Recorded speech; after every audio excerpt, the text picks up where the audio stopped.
This video is sponsored by Ram Ram Group of Companies, co-sponsored by Nature House and Bhaiya Ji Silver Coated Ilaichi। जो आदमी उस कथा को सुन सकता है तो उसको बोल क्यों नहीं सकता? सुनने का अधिकार हम लोगों को है, पीडीए के लोगों को, तो कथा बोलने का भी अधिकार हम लोगों को होना चाहिए। हाँ है, सबका साथ सबका विकास। अब यादव समाज को निर्णय करना है कि वह लतीहर बन करके रहेगा कि बतीहर और लठीहर बन करके रहेगा। जो जात पात की भावना है ये कभी खत्म हो पाएगी कि नहीं? ये निश्चित तौर पर ये तो नहीं खत्म होगी, क्योंकि सरकार ही इस चीज को बढ़ावा दे रही है। इस शहर में कोई बाहर से नहीं आया, जो भी है यहीं का बंटवारा है। नमस्कार, आप देख रहे हैं खबर चौक और मैं हूं अमन सिंह वत्स आपके साथ। इटावा में जिस तरीके से एक व्यक्ति के साथ अभद्रता की गई, उसका सिर मुड़वाया गया, पैर पर उसका नाक रगड़वाया गया, उस पर क्या कहना चाहते हैं समाजवादी पार्टी के तमाम कार्यकर्ता हमारे साथ हैं। जिस तरीके से एक व्यक्ति को ये कहा गया कि नहीं सिर्फ पंडितों का अधिकार है, यादव था, क्या उसका अधिकार नहीं होता है कि वो पंडिताई करे? देखिए, आज इसी के परिप्रेक्ष्य में आज माननीय राष्ट्रीय अध्यक्ष जी ने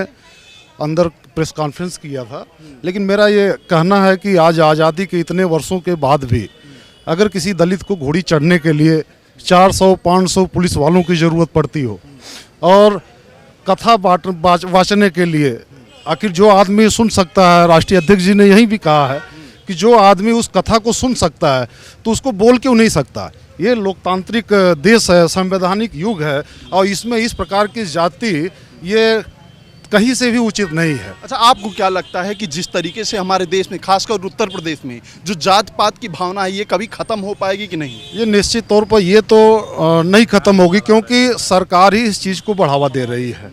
और चूंकि जब सरकार धर्म और जातियों को जब बढ़ावा देना शुरू करेगी तो इस प्रकार का अत्याचार और निश्चित तौर पर होगा। क्या कहना चाहते हैं, इस तरीका का भेदभाव समाज में होना चाहिए? नहीं, ऐसा समाज में भेदभाव नहीं होना चाहिए। और ऐसा जो लोग करें, अगर कथा सुनने का अधिकार हम लोगों को है, पीडीए के लोगों को, तो कथा बोलने का भी अधिकार हम लोगों को होना चाहिए। बिल्कुल, जो ज्ञानी होता है उसको सभी को कथा। माननीय मुख्यमंत्री जी को इस घटना पर एक्शन लेना चाहिए।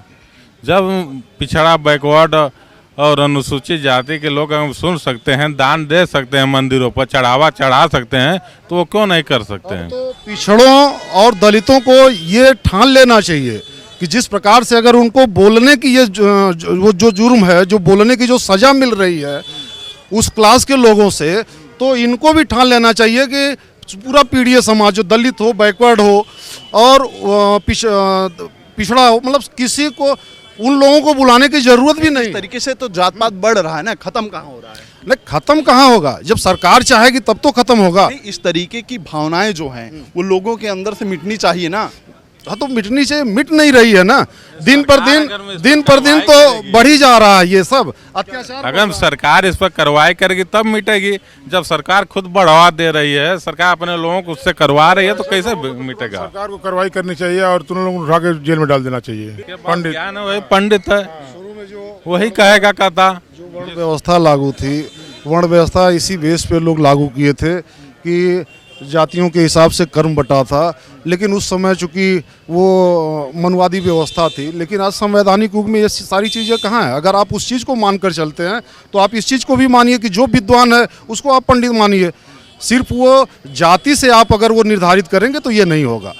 क्या कहना चाहेंगे, जो विद्वान है वही तो पंडित हो सकता है ना? एकदम वो विद्वान है, वह अगर पूरे ब्राह्मण का ज्ञाता है तो वह हर जगह अपनी बात को रख सकता है। और हम यह जो घटना घटी है, हम निश्चित रूप से सरकार से मांग करते हैं कि इस पर कार्रवाई होनी चाहिए। और सरकार, हमको नहीं लगता कि ये जो है कार्रवाई करेगी, चूँकि खुद जो है जाति धर्म के विशेष लोगों को बांट करके भाजपा वाले तो सबका साथ सबका विकास लेके चलते हैं ना। वो कहाँ है सबका साथ सबका विकास? हम कह रहे हैं कि अगर सुनने की आज़ादी, अगर सुनने का अधिकार है हमको कथा, तो फिर सुनने का अधिकार है तो बोलने का भी अधिकार होना चाहिए। हम कह रहे हैं कि अगर मंदिर में जाते हैं, चंदा अगर चढ़ावा देते हैं, अगर दान देते हैं, तो फिर उसको रोकना चाहिए कि नहीं, आप लोग का दान नहीं लिया जाएगा। सबका साथ और सबका विकास की जो सरकार बात करती है, आप ये नोट कर लीजिए कि यही जो राम मंदिर का आंदोलन चला था, सारे पिछड़े समाज के लोगों ने अपना सारा काम धाम छोड़कर वो लोग उस मंदिर आंदोलन के में उग्र भीड़ का हिस्सा बनकर गए थे और अपने ही हाथ से फावड़ा कुदाल लेकर उस मस्जिद का दरवाजा, वो गुम्बद तोड़े थे। लेकिन आप देख लीजिए जब इस मंदिर का शिलान्यास होता है तो उसमें पिछड़े और दलित कहाँ रहते हैं। जो ये ट्रस्ट का निर्माण होता है जो राम मंदिर का, उसमें पिछड़े और दलित कहाँ हैं। और आज भी देख लीजिए जो मंदिर में पुजारियों की संख्या है, 24 पुजारियों की संख्या है अयोध्या के मंदिर में, उसमें 22 फॉरवर्ड समाज के लोग हैं। और जो ट्रस्ट 15 लोगों का ट्रस्ट बना है उसमें आज 12-13 लोगों का फॉरवर्ड समाज के लोग हैं। तो कहाँ आपकी हिस्सेदारी है, कहाँ आपका विकास? ये कहाँ से कह सकते हैं आप कि जो लोगों ने ऐसा किया इटावा में वो भाजपा ही से जुड़े लोग हैं? देखिए जो इस प्रकार से अमूमन आप एक चीज़ समझ लीजिए कि समाजवादी पार्टी के जब सपा का नाम आता है तो उसमें ये लोग कहते हैं कि ये अहीरों की सरकार है। बसपा का नाम आता है तो लोग कहते हैं चमारों की सरकार है। आखिर योगी जी के राज में ये किन जातियों की सरकार है? ये अमूमन सबको पता है कि ये ठाकुरों और ब्राह्मणों की सरकार है, इसमें कोई दो राय नहीं। ये सिर्फ ठाकुर तो इस सपा में भी हैं। ठाकुरों और ब्राह्मणों की ही सरकार है। कुछ लोग जो समाजवादी विचारधारा से प्रेरित हैं, हम लोग तो दरअसल बीपी सिंह को भी मानते हैं, जनेश्वर मिश्र को भी मानते हैं, लेकिन वो जो समाजवादी विचारधारा से प्रेरित हैं, जो पीडीए का सम्मान करते हैं और जो अपने लोगों को सम्मान करते हैं, वो हमारी विचारधारा से प्रेरित है, वो समाजवादी हैं। बाकी तो सब जातिवादी हैं। राम लौटन जी, आप क्या कहना चाहेंगे जिस तरीके से इटावा में एक विशेष समाज के व्यक्ति के साथ ऐसा किया गया, ऐसा होना चाहिए क्या? देखिए इटावा के महेवा ब्लॉक में जो घटना हुई है, अब यादव समाज को निर्णय करना है कि वह लतीहर बन करके रहेगा कि बतीहर और लठीहर बन करके रहेगा। आज धर्म का जो धंधा चल रहा है उसको चलाने वाला यादव समाज का व्यक्ति है। अगर जिस दिन यादव समाज का दिमाग ठनक गया और अपनी असलियत पर उतर गया तो उस दिन ये धर्म की दुकान चलाने वाले जो ठेकेदार बने हैं उनकी दुकान पर ताला लग जाएगा। और यह जो घटना इटावा की हुई है बड़ी ही शर्मनाक है। अच्छा, क्या समाज में ऐसे जात पात को लेकर लड़ाइयाँ होनी चाहिए? अब ये जाति के नाम पर लड़ाई कौन करा रहा है? क्या हम करा रहे हैं? आप बताओ कि 3 घटना आप ध्यान में रख लो। कौशाम्बी में घटना होती है, ब्राह्मण समाज का लड़का दन्नू तिवारी पाल समाज की बेटी के साथ दरिंदगी करता है, ओरल है और पीड़ित पक्ष को ही आरोपी बना दिया जाता है। उसके परिवार के सदस्य पर 25,000 का इनाम घोषित कर दिया जाता है और जो आरोपी है उसको बाइज्जत बरी कर दिया जाता है। तीसरी और फिर उसके बाद ये घटना इटावा की हो जाती है। अभी बांदा में एक खंगार जाति का, पिछड़ी जाति का व्यक्ति सिंह उपनाम लगा लिया अपने नाम के साथ, तो उसको ब्राह्मण समाज के लोगों ने लाठी डंडे से पीट करके मौत के घाट उतार दिया। तो आखिर आज ये हो क्या रहा जाति के नाम पर?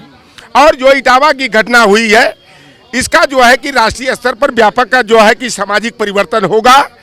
और जो आज धर्म के नाम पर समाज को बांटने का, लूटने का धंधा चला रहे हैं उनकी दुकान पर निश्चित रूप से ताला लगेगा। और एक बात मैं कहने में नहीं कि अगर यादव वंश है तो क्या ये ब्राह्मण समाज जो अपने कहता है ना, शुक्राचार्य की बेटी की शादी जो है राजा जयाति से हुई थी, देवयानी से, उसी से यदुवंश चला।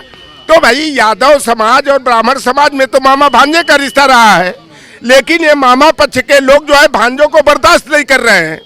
और यादव समाज के मुकुटमणि यादव का जिस तरह से जो है सिर मुंडन करा करके, और जो जजमान थी ब्राह्मण समाज की महिला उसके पेशाब करवाकर उनके ऊपर छिड़क करके शुद्धिकरण कराने का काम किया।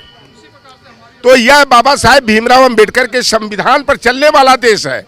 मनुस्मृति का विधान नहीं चलेगा। स्त्री शूद्रौन ध्येताम की व्यवस्था अब नहीं चलेगी। अंग्रेजों ने बदल दिया, सबको पढ़ने लिखने का अधिकार हो गया। अगर हम दान दक्षिणा खाली हम देने तक सीमित रहेंगे तो जो हमें कथावाचक बनने से रोकने का काम करता है तो हम उसको दान दक्षिणा, मान सम्मान और मतदान देने से भी हम परहेज करेंगे। और आपके चैनल के माध्यम से अपने पीडीए के लोगों से अपील करूंगा कि जो हमें मान सम्मान नहीं देता है, जो हमारी शिक्षा और प्रतिनिधित्व को रोकने का काम करता है, उनके पक्ष में न तो हम मतदान करेंगे, न तो उन्हें हम दान दक्षिणा देंगे, न उनकी धर्म की दुकान पर को चलने देंगे। तो ये तमाम समाजवादी पार्टी के लोग थे, लेकिन वाकई में समाज में ऐसी जात पात को लेकर लड़ाइयाँ नहीं होनी चाहिए। इस बातचीत में इतना ही। देखते रहिए खबर चौक। शुक्रिया। New public inter college Lucknow, admission open. For more information call 0522 282232 और 7755 089585।